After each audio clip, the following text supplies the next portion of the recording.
যিহেতু কোকাকোল ব্যস্ত কৰিছে এইফালে ন্যায় প্ৰসংগ ওলাইছে সমগ্ৰ বিষয়ত চাওক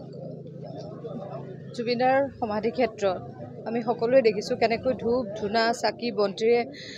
নাম প্ৰসংগৰে সমাধি ক্ষেত্ৰখন মন্দিৰ নামঘৰ যেন তেনেকুৱা লগা হৈছে গতিকে তেনেকুৱা এজন ব্যক্তিক তেওঁৰ লগত থকা মানুহখিনিৰ চূড়ান্ত অৱহেলাৰ কাৰণে আমি হেৰুৱালোঁ আৰু অসমে কি হেৰুৱাইছে সেয়া এতিয়াও আচলতে আমি ভালকৈ অনুভৱেই কৰিব পৰা নাই গতিকে তেনেকুৱা এজন ব্যক্তিক তেওঁৰ লগত থকা মানুহখিনি চূড়ান্ত অৱহেলাৰ কাৰণে আমি হেৰুৱালোঁ গতিকে আজি এটাই কথা আৰু শেষ কথা দুখীয়ে শাস্তি পাব লাগে ইমানেই লেহেমীয়া হৈছে নেকি গোটেই কাৰণ 10 দিনৰ সময় দিয়া হ'ল তেওঁলোকক অসমলৈ অহাৰ ক্ষেত্ৰত বা আত্মনিৰ্ভৰলৈ অহাৰ চাওক আমি এতিয়াও যথেষ্ট আস্থা ৰাখিছোঁ বিশ্বাস ৰাখিছোঁ আমাৰ মাননীয়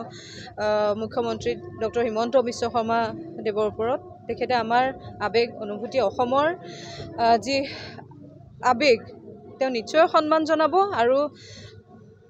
আমি বহুত ধৈৰ্য ধৰি ৰৈ আছোঁ আৰু অসমবাসীয়ে যথেষ্ট ধৈৰ্য ধৰিছে আৰু ধৈৰ্য ধৰি আজি 11টা দিন পাৰ কৰিছে গতিকে আমি আশা কৰিছোঁ খুব সোনকালে